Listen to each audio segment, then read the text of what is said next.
Okay, thank you. Good morning, everyone. Good morning. Welcome to our chapter leadership webinar for October. Today, we're going to have Robert Arrow, who is our U.S. chapter advisor for AEE, will be speaking. But before Robert speaks, Michelle is going to go over a few things with us this morning, and then she'll hand the mic over to Robert. Michelle, please. Great.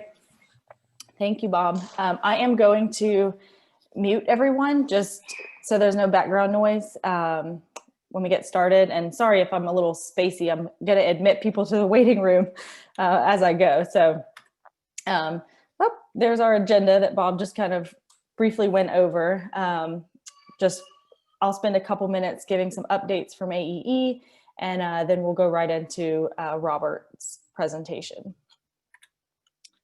Okay. So a couple save the dates specific to our chapters, chapter officers. First, coming up in November, November 12th is the AEE chapter leadership meeting. So typically this is held in conjunction with AEE World, but we're doing it virtual this year. And so we're trying to have our meetings lead up to World. So it's not one crazy week of virtual meetings. So this will be Thursday, November 12th from 9 to 10:30, and we'll have the chapter recognition awards at the end of that meeting. So I'll send out an agenda to all chapter officers in the next couple weeks, just for you to see what the agenda is like and speakers and things like that. And then the regional awards are happening on November 18th. So that's, the next week. We've split it up into two different times so that we have, I think, 92 regional award winners. So most of the rest of the world outside the US is from 9 to 10:30. And then US regions, Latin America, and Canada will be in the evening. And there's Zoom registration links for both of those too. So register for one or both. We'd love to have all of you attend. And then lastly, just the AEE World Conference. It's happening virtually December 1st through the 4th. We have some really good keynote speakers and a lot of breakout rooms to have some networking opportunities. And we'll have some specific to chapters as well. So throughout the week, we'll have a couple breakout rooms for chapter officers, which will be a nice touch.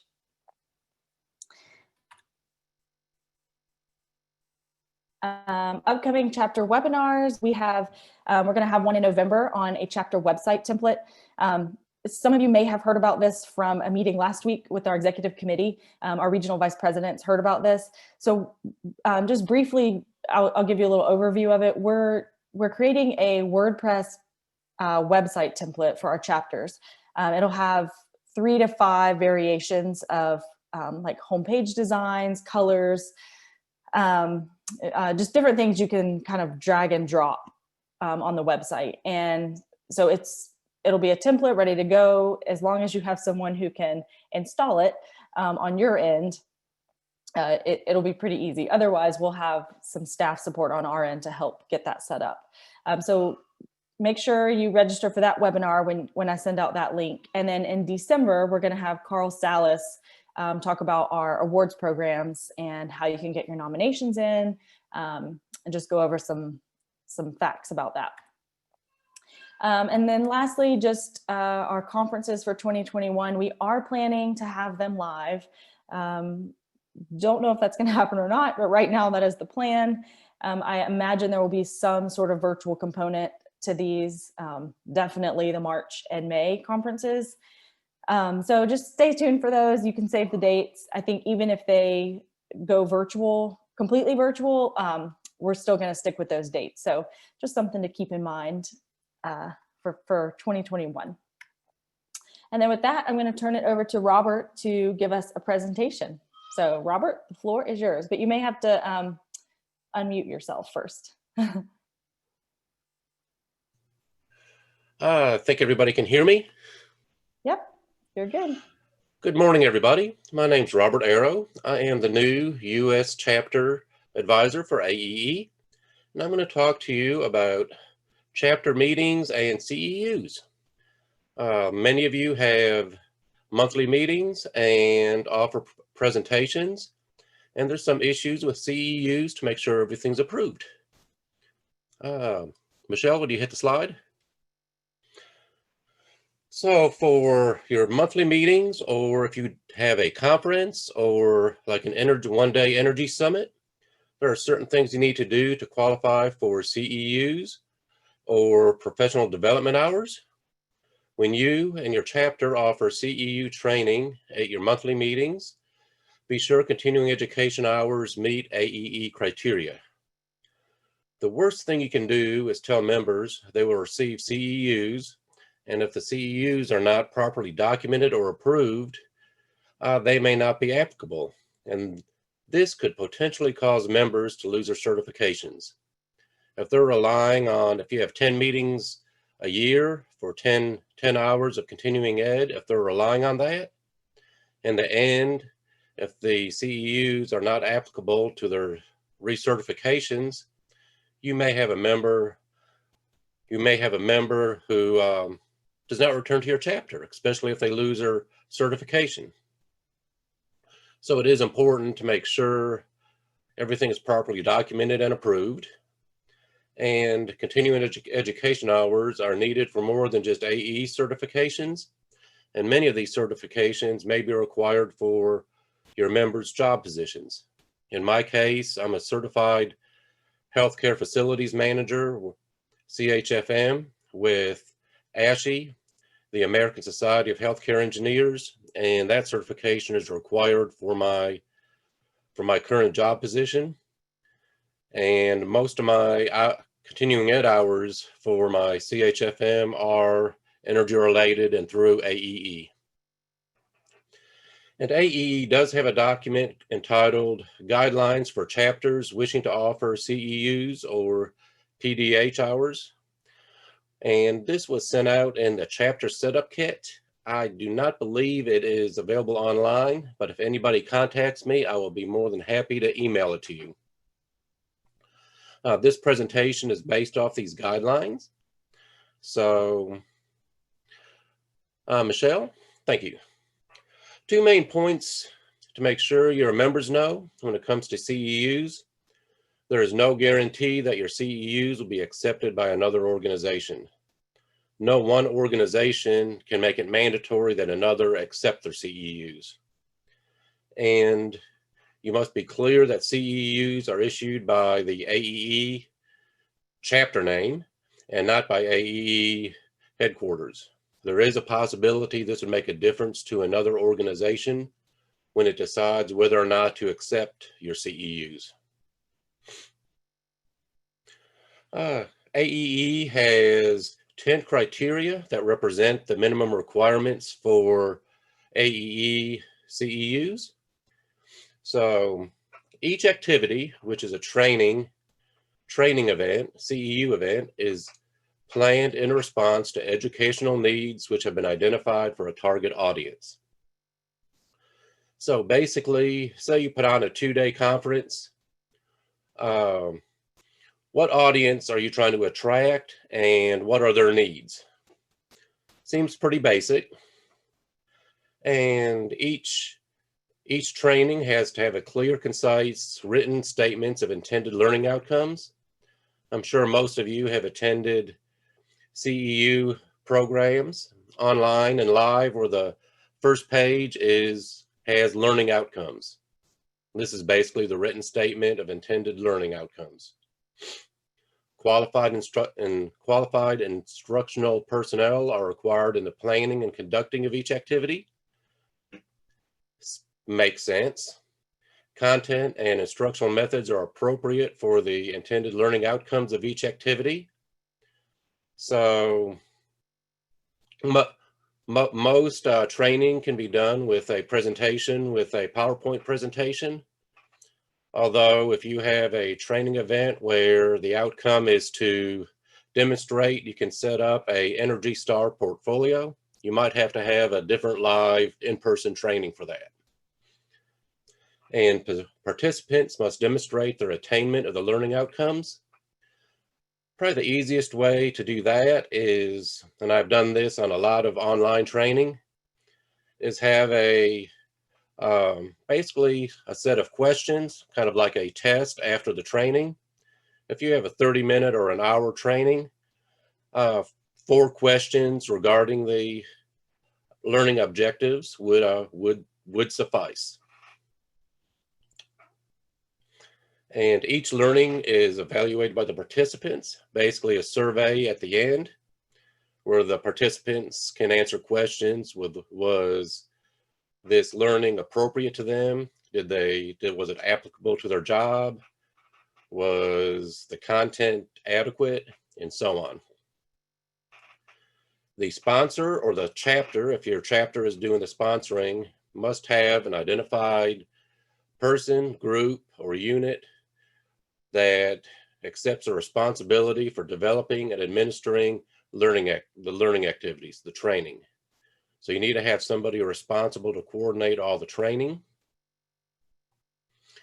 And the sponsor or your chapter has a review process in operation to ensure the CEU criteria are met.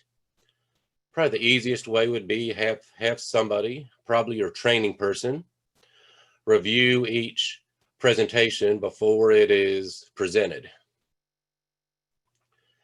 And the next one is big. The sponsor or your chapter must maintain a complete record of each individual's participation, that is, each person who participates in the training, and can provide a copy of that record upon request for a period of at least 7 years. So that could also be your training person, but that is something where you have to keep all these records for 7 years and have them available upon request. And the final criteria is a sponsor or your chapter provides an appropriate learning environment and support services. One example of this could be, although how much I would appreciate it, you may not want to have a presentation on air handler units at a craft brewery while you're drinking craft beer. That may not be quite appropriate for air handler units. A few more points to keep in mind. One continuing education unit, a CEU, is awarded for each 10 contact hours or professional development hours of instruction. So for each 10 hours you have of training, that is one official CEU. And when it comes to AEE recertification, 1 CEU equals 2 AEE credits for recertification. So in 1 year, if you have 1 hour of training 10 times a year, that's 10 hours of instruction, that's 1 CEU, and that equals 2 AEE credits for the recertification. And for, say, a CEM, you need 10 AEE credits. Each course should not be less than 1 hour in length to be calculated for CEUs. And the CEUs need to be energy training. And that is definitely not a vendor product presentation. So a good comparison here is if you do a conference, you may have a trade show there. You could have a presentation on chillers, and that presentation needs to be centered around the operation of chillers or the training about chillers, but not specific product presentations. That would be for the trade show.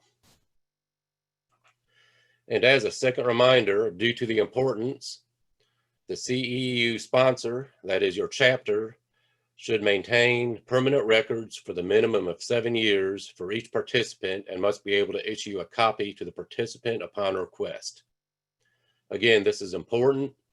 Any organization with certifications, whether it's AEE or ASHE, they can audit anybody's CEUs for recertification. So we've talked about the records that you have to keep for 7 years. You might be wondering, what records do we need to keep? The record should contain the name and address of the sponsor, the individual's name and any identifying number, such as maybe a chapter membership number, the title of the course, the completion date of the course, the number of CEUs awarded, and assessment results. So one method you could do this, you would have to keep assessment results probably within your own records, but to cover the rest, you could offer a CEU certificate. Michelle? Here's an example of a certificate that I went through for some training. This was through the U.S. Department of Energy, and they do have some really good programs, by the way. The certificate has my name on it, the individual's name. It has a title of the course, Advanced Exterior Lighting Systems. It has a completion date of the course, August 10th, 2020. It has a number of CEUs awarded, 2 learning units or contact hours or 0.2 CEUs, and it has a name and address of the sponsors. I think for the most part, Michelle, correct me if I'm wrong, but I'm sure AEE would accept this with an audit, and I believe ASHI would as well. Yes, AEE definitely would. Michelle, next slide. So as a summary, CEUs and professional development hours, training hours are extremely important to your members. They do need these for recertification of many different certifications. And there is no guarantee that your CEUs will be accepted by another organization. Although I do know from past experience that AEE is really good about accepting, and so is ASHI. Specific minimum requirements are required to award CEUs. So please review the requirements and ensure all are met. This is for your members. And as I said before, I'll be glad to email everybody, and I'll probably also send this to the VP over your region. The AEE criteria sheet. And remember, the CEU records must be maintained for a period of no less than 7 years. And always remember, your members are depending on you, your chapter, to meet the requirements of any CEUs awarded. Your chapter is there for your members, so always keep your members in mind. And with that, I am willing to take any questions we may have. I know I covered quite a bit in probably a short period, but please chime in. Robert, thank you very much. It's a great job. We have accumulated several questions, and we ask that those that are participating in this webinar continue to send us in questions. Michelle, would you like to start working through the questions here that we've received? Sure, yeah. So the first one's pretty simple.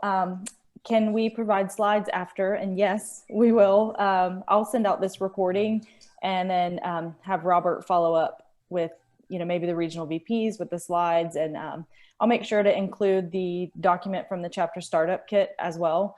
It is online, but it's a little hard to find. So I'll make sure to just send that as an attachment. Thank you, Michelle. Let's see, Rob Homa has asked, are there examples of questions that have been used to validate participants' attainment of the learning? There are several. I'm trying to remember off the top of my head, but most of them center around, for the attainment of learning, it would depend on the presentation. If you had a presentation on the function of air handlers, you could have different questions. Tough one off the top of my head. Well, Robert, I think you addressed it. It kind of depends on the topic being presented. What True. it might be. would think the questions, and correct me, Robert, if I'm wrong, but I would think the questions would be, 4, 5, 6, whatever, a reasonable number that address the major points of the presentation. I believe Yes. would be one way that Rob, that you could come up with a list of the question. It's not going to be a set question for each presentation, because each presentation is going to be on a different topic. I think that would probably be the best answer for you, Rob. Okay, what's next, Michelle? Okay, let's see. Jody has asked, we've moved our website hosting and don't have a place to maintain CEU certificates. Does National have a place to store them? Okay, so that leads me to a question for Robert before I answer. For maintaining records, does it also, do they have to maintain the actual CEU certificates that they send out, or just, like records of attendance and that these people were in attendance and were awarded CEUs? It would have to have the people who were in attendance. From the way it was presented, a attendance sheet would not suffice, but you would have to have something along the lines of, with everything that I presented, the title, the date, the location. If you could maintain either a hard copy or a digital copy of the certificate, that would probably be the best. It could be on a computer. It could be maintained on a zip drive, or you could maintain hard copies. And so then to just follow up on that a little bit, I don't think that AEE National would, or right now we don't have a place to store them. I would say you could use a free like Dropbox account until you ran out of storage space. But I will preemptively say that we're moving to a new database early next year, January, February of 2021. And there will be a lot of additional spaces or resources for chapters, including some storage space. So I would say something like Dropbox or even Google Drive, something like that. You would probably be able to maintain a lot of records, especially if you zip the file down to make it a smaller file size. But I can do some digging and see if maybe like the chapter website template we're using has storage space or anything like that, and just kind of follow up on that. Let's see, Maria Michelle? Watson. Oh, yep, go ahead.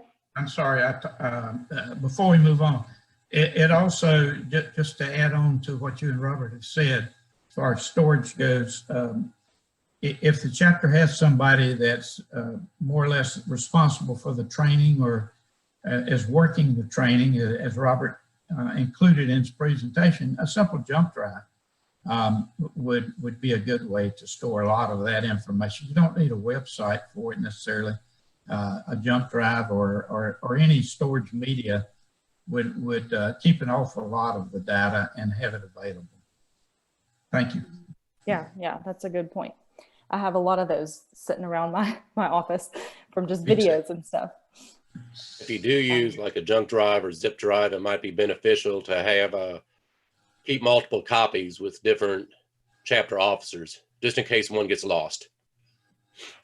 Great point, Robert. Okay, Michelle, who's that?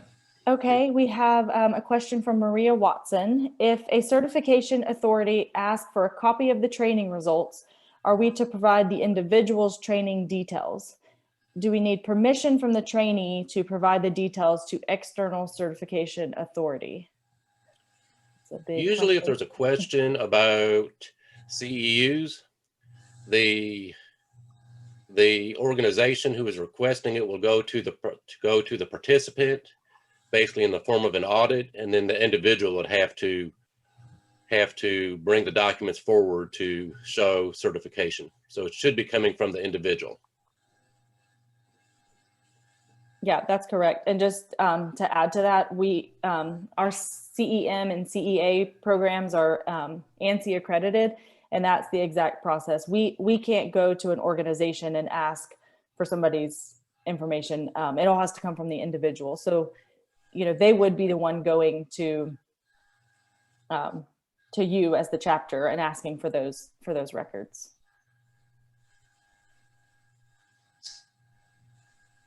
Right, let's see. Fatu, if a training is virtual, do we need to record it?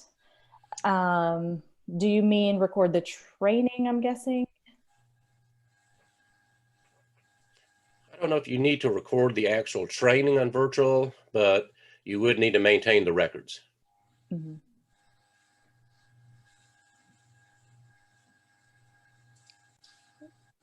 Right now, that's all the questions I see. So if anybody has any others, you can feel free to leave them in the chat. We have about 5 minutes left. I